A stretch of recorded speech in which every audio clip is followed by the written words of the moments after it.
Bonjour à tous, c'est Jean-Luc Haut sur sa chaîne YouTube. Aujourd'hui, nous allons parler de l'innovation et aussi de l'industrie militaire à travers le monde.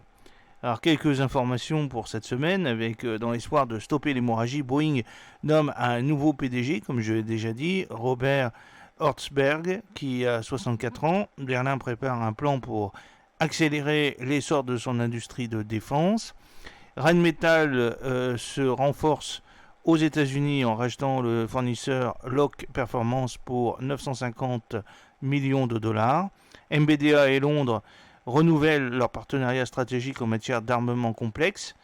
PL6T, le remplacement des vieux canons GBC 180 de l'armée de terre, est enfin sur les rails. Boeing vend 96 hélicoptères AH-64E Apache à Varsovie et 50 chasseurs F-15 IA à Tel Aviv pour 28 millions de dollars. Le Qatari Barzan Holding chercherait à racheter CTA International, la co-entreprise de KNDS et de BAE. Fincantieri, Intermarine et Leonardo, grands bénéficiaires de grandes commandes de la marine italienne. Berlin sollicite la vente pour 5 millions de dollars de 600 missiles antimissiles MIM 104 Patriot PAC-3 MSE. Et en difficulté, Airbus et Thales étudient très sérieusement un rapprochement de leur activité spatiale. Alors au niveau macroéconomie, en Allemagne, on a l'industrie de défense, un plan étatique. En France, on a l'élection d'un nouveau président de la Commission de la Défense nationale de l'Assemblée nationale. Au niveau des besoins étatiques, au Canada, on a une intention d'achat et une demande d'information pour des sous-marins océaniques à propulsion conventionnelle. Un appel d'offres en Espagne pour des micro-drones.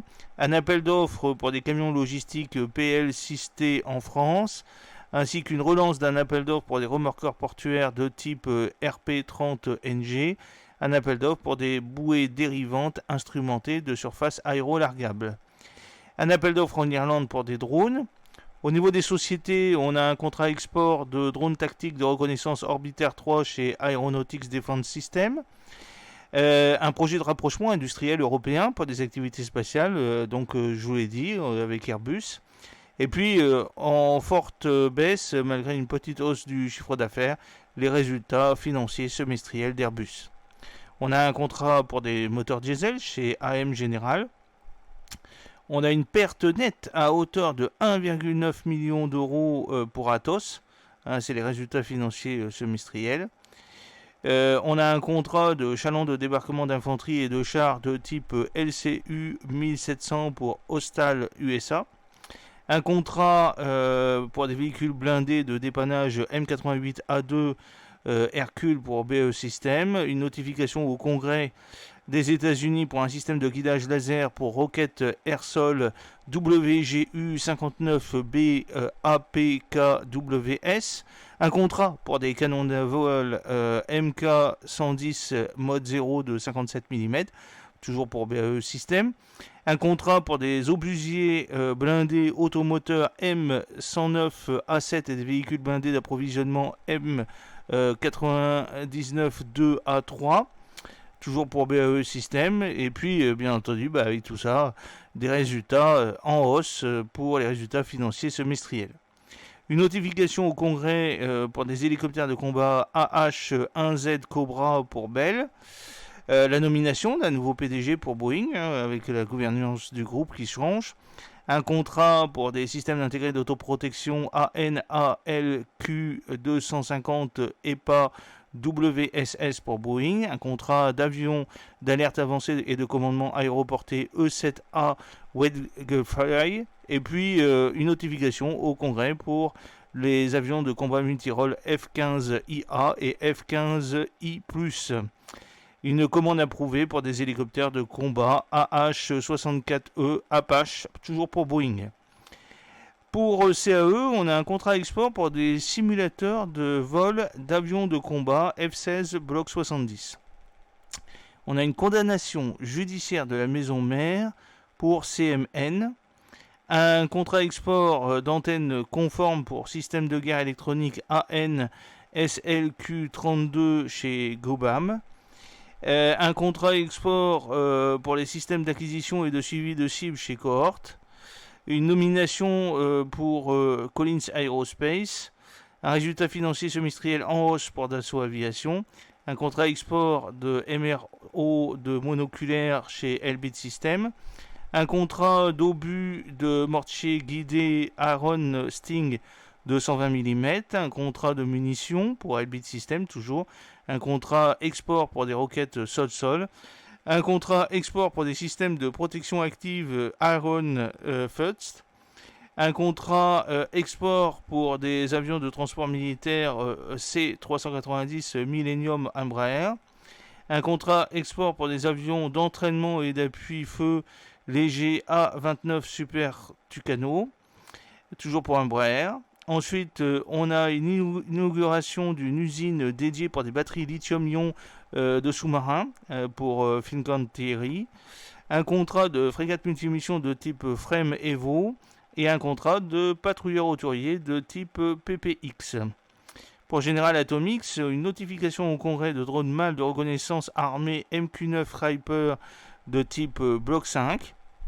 Pour General Dynamics, un contrat de silo de lancement vertical LMVLS pour les destroyers furtifs lance-missiles de la classe Zumwalt. Un contrat de destroyer lance-missiles de type DDGX. Un contrat de radio-logiciel ANUSC 61 CDMR. Des contrats de sous-marins nucléaires d'attaque de type Virginia Block 6. Le départ d'un dirigeant et nomination de son successeur chez General Dynamics. Un contrat de corps d'obus de mortier. Une notification au Congrès américain d'obus M1147MP et ou de M830A1 MPAT de 120 mm et une notification au Congrès d'obus de mortier M93-3A1 de 120 mm. Un contrat de recherche et de développement pour les technologies avancées appliquées aux sous-marins pour HII. Un partenaire industriel pour la propulsion des véhicules chenillés pour IDV. Un contrat pour les chasseurs de mines côtiers de type CNGC pour Intermarine. La nomination d'un personnel chez Israel Aerospace Industries, IAI. Un contrat export peut-être pour des systèmes de défense. Un projet d'implantation d'une usine. Et puis un contrat export pour des satellites de reconnaissance de type OFEC 13. Chez KNDS, on a un projet de rachat d'une co-entreprise pour des canons de 40 mm à munitions télescopées, un projet d'implantation d'une usine à l'étranger pour des charges modulaires pour pièces d'artillerie, et puis un contrat export pour le MCO des canons automoteurs César.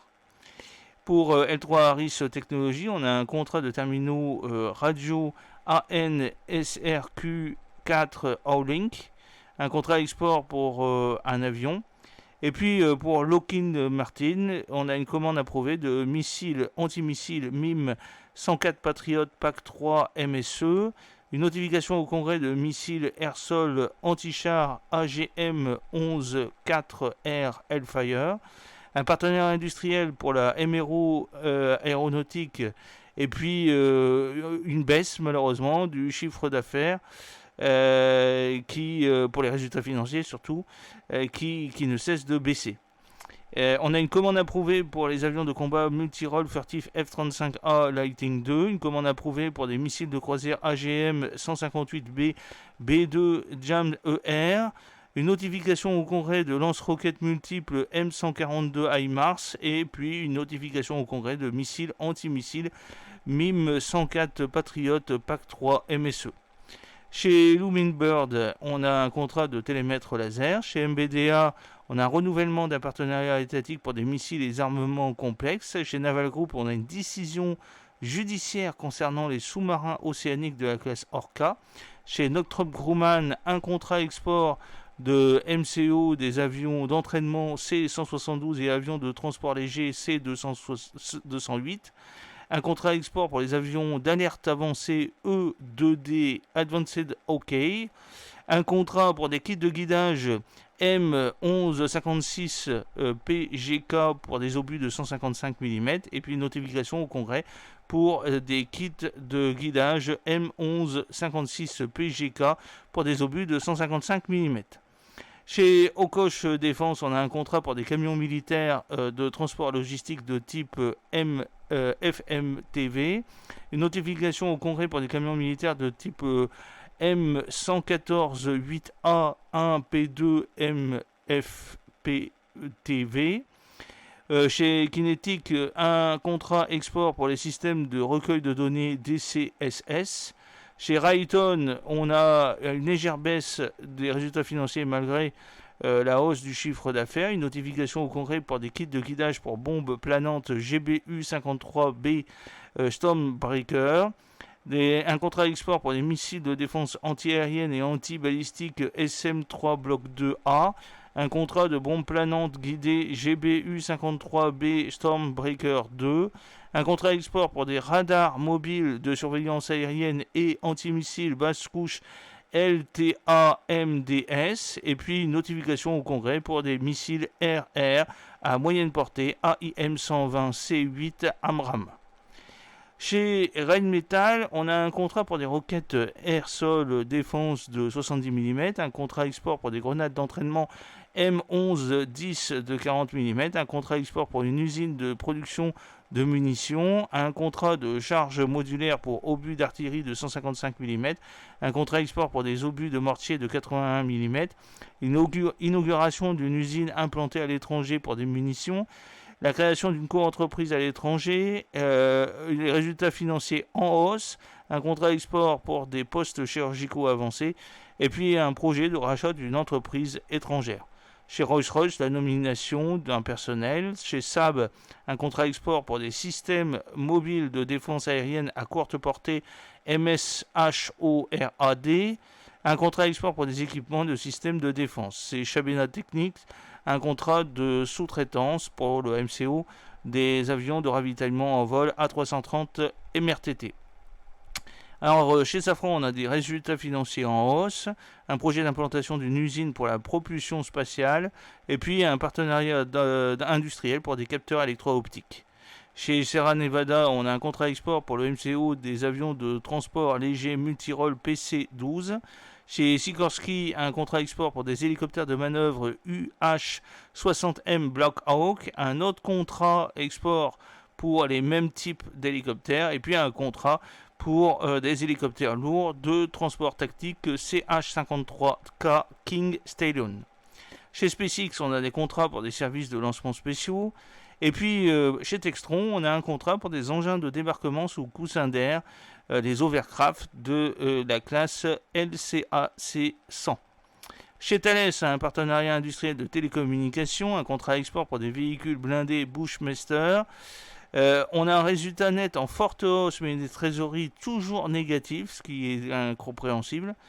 Et puis on a un contrat de missiles légers multirôle MMM, un partenariat industriel pour des drones, et puis un contrat export pour la modernisation des simulateurs de menaces mobiles. Chez United Launch Alliance, on a un contrat pour des services de lancement spatiaux.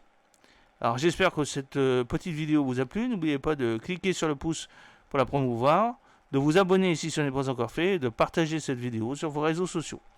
A très bientôt, fidèlement, Jean-Luc Haut.